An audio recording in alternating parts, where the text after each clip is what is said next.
Ça, je l'ai su après. Et donc, j'ai commencé à travailler chez lui.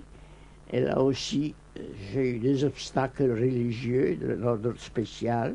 Moi, je prenais mes fonctions au sérieux.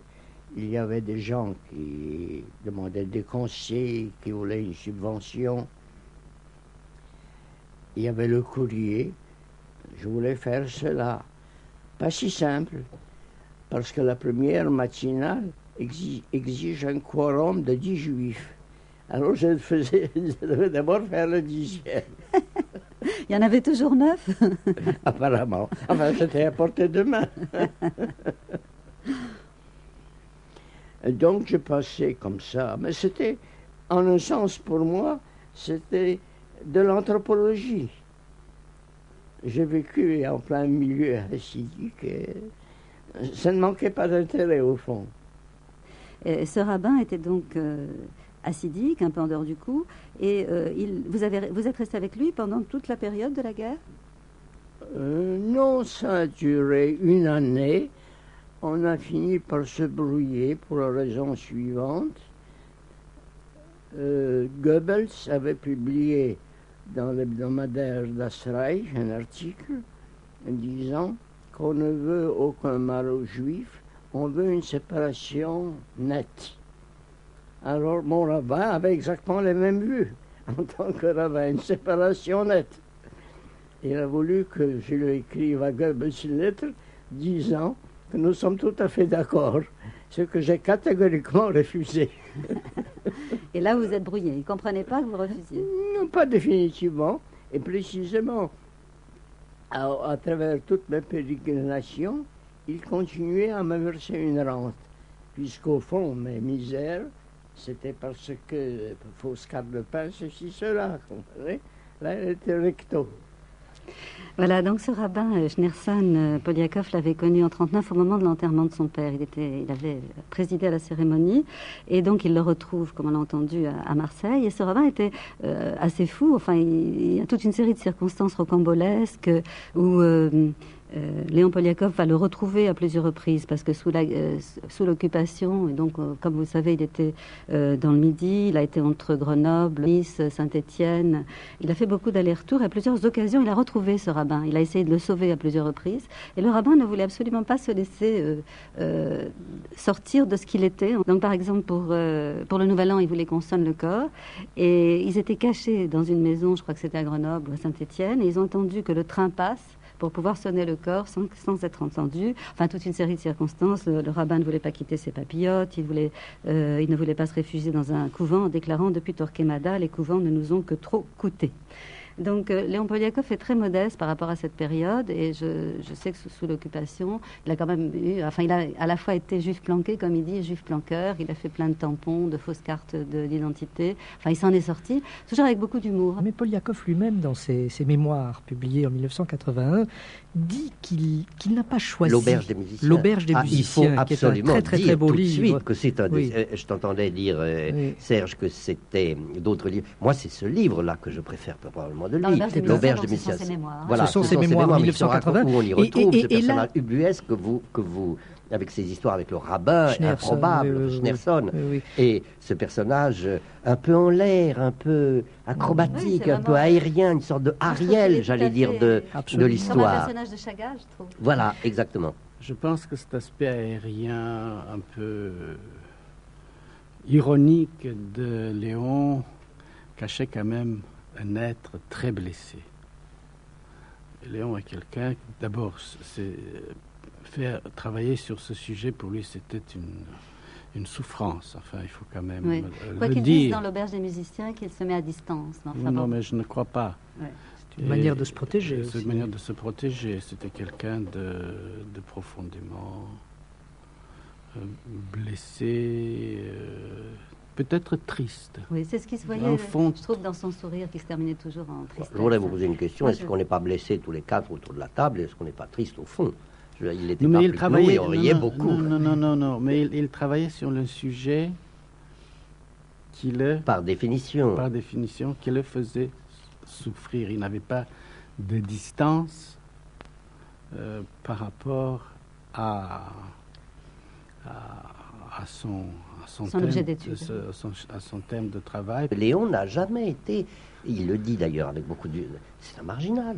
Oui. C'est un homme qui n'a jamais été intégré ni à la France, ni à un milieu, ni à l'université elle-même, à laquelle il rêvait d'être intégré. Il faut rappeler qu'à la Libération, il avait été mis en relation avec un autre Schneerson, qui était un cousin de ce rabbin miraculeux, Isaac Schneerson, qui avait créé dès 1943. Je m'excuse, est-ce qu'il s'agit de Schneerson, qui était le Lubavitcher Rebbe? Oui, bien sûr. C'est le centre de documentation juive. Lubavitch hassidique. À la Libération, donc Léon Poliakov est mis en relation avec un autre Schneerson, c'est Isaac Schneerson, qui avait créé dès 1943 un centre de documentation juive. À la Libération, c'est devenu le centre de documentation juive contemporaine, et Léon y est nommé chef du service des recherches. Et là, j'ai eu la chance d'arriver à la Sûreté, à l'époque générale, maintenant nationale, au moment où il venait de recevoir une caisse contenant des documents allemands. Donc, dès que je suis entré chez le commissaire chef Berger, sa première question, connaissez-vous l'allemand? J'ai dit oui. Et c'est ainsi que j'ai pu puiser les documents, les microfilmer pour les faire agrandir, etc., etc. Et accompagner en qualité d'expert Edgar Faure. C'était le numéro 2. La délégation française était dirigée par François de Menton, que je n'ai jamais rencontré. Voilà. Avec Edgar Faure, donc, vous êtes allé au procès de Nuremberg. C'est ça. Et encore une fois, j'ai vu une fois les binettes de Göring et compagnie, mais ça ne m'intéressait pas. Ce qui m'intéressait, c'était le document. Est-ce que c'est là que vous avez commencé à avoir votre vocation de chercheur et votre vocation d'aller chercher justement mais évidemment, c'est-à-dire je voulais aller au fond de la question. Je me souviens, le livre a eu un certain succès. Je me souviens d'une belle formule d'un journal qui s'appelait La République du Var. Un petit journal local qui disait « Léon Poliakov a marqué l'Allemagne au front et elle ne s'en relèvera jamais ». Alors j'étais très fier, même si c'est l'Allemagne, c'est très bien relevé. Voilà, toujours donc son côté, son humour. À l'entendre, il semblerait vraiment que sa vocation de chercheur ait été complètement une succession de hasards, dans une vie assez romanesque, tout compte fait, telle qu'il l'a décrit dans l'Auberge des musiciens. Alors, on vient de l'entendre donc à la suite de ces archives qui lui ont été donné, si je puis dire de cette manière. Il va publier en 1951, grâce à Raymond Aron, je crois, chez Kahneman Levy, Le Bréviaire de la haine, qu'il avait commencé à écrire, je crois, dans les années 46. Maurice Hollander.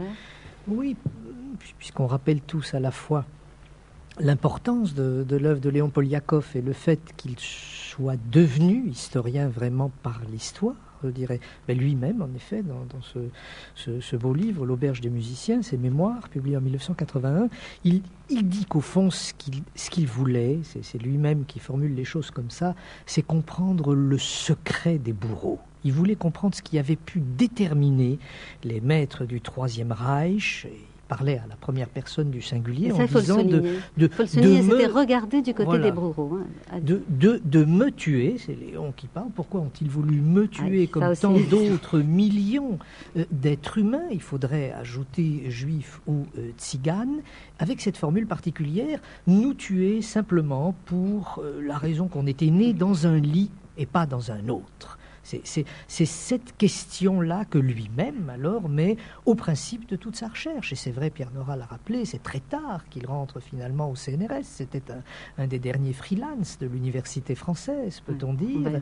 Et peut-être aussi, même si on entame un peu sur la période ultérieure de son travail, que c'est parce qu'il a voulu en même temps penser tous les types de préjugés qui ont pu conduire à la mort d'hommes, et ici en l'occurrence dans l'histoire de l'antisémitisme de juifs, et de mettre sur le même plan les grands discours théologiques médiévaux, des ragots, des rumeurs ou les théories scientifiques de la raciologie du siècle dernier, que de fait il est devenu une sorte de praticien de l'interdisciplinarité dans les sciences humaines. Et moi, c'est évidemment ce qui m'a beaucoup intéressé. Oui, je crois qu'il faut dire que pour le grand public et pour la postérité, Léon Poliakov, c'est celui qui a sorti ce grand sujet.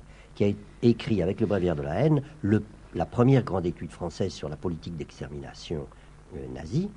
Et son titre de gloire, je dirais, enfin son grand mérite historique, c'est d'avoir sorti le sujet, de s'être presque identifié avec ce sujet et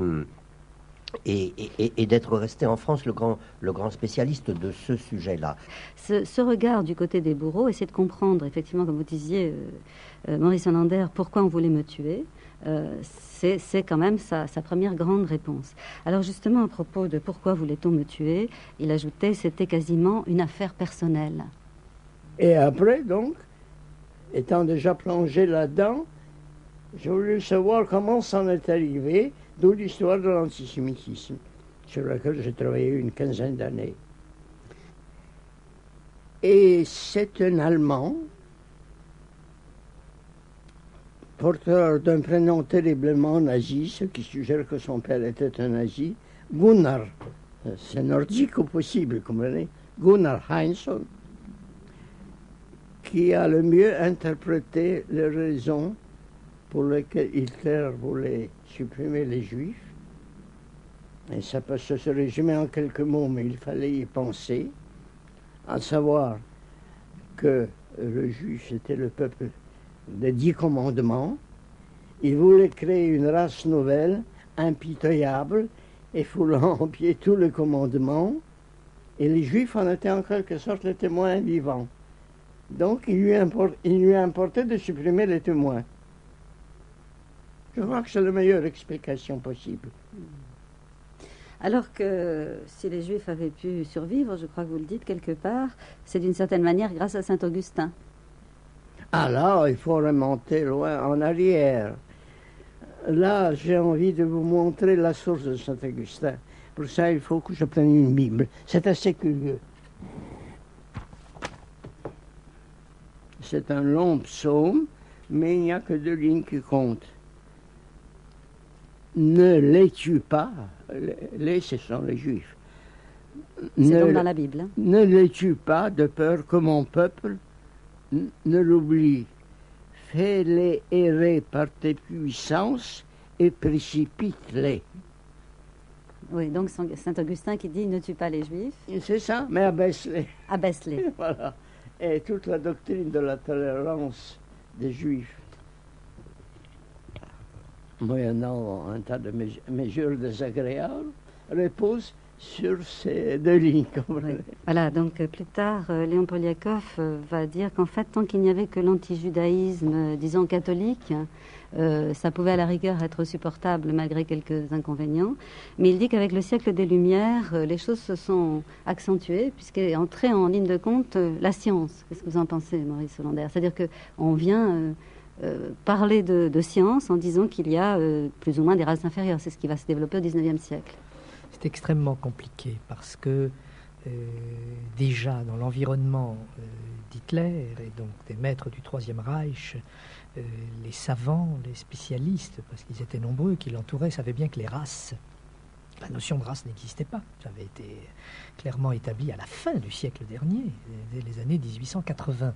Et donc le lien direct, explicite, une espèce de relation de cause à objet entre les théories scientifiques du siècle dernier, qui, il faut le préciser, n'avaient tué personne, parce que ce soit Renan, que ce soit les autres grands penseurs de la raciologie linguistique du siècle dernier. D'abord, ils étaient édités chez Kalman Levy, toute la communauté israélite de France était leurs amis, et les Israélites de France, à l'époque eux-mêmes, pensaient en termes d'Ariens et de Sémites. Donc je crois que c'est extrêmement compliqué pour le XXe siècle de créer une espèce de relation de cause à effet ou de corrélation entre des systèmes de pensée scientifique. Il ne parle pas du XXe siècle, il partait de Voltaire, il partait du siècle des Lumières. Mais il partait de Voltaire pour dire voilà à quoi ça a mené. Il ne le dit pas aussi directement, mais c'est ce que le lecteur un peu rapide pourrait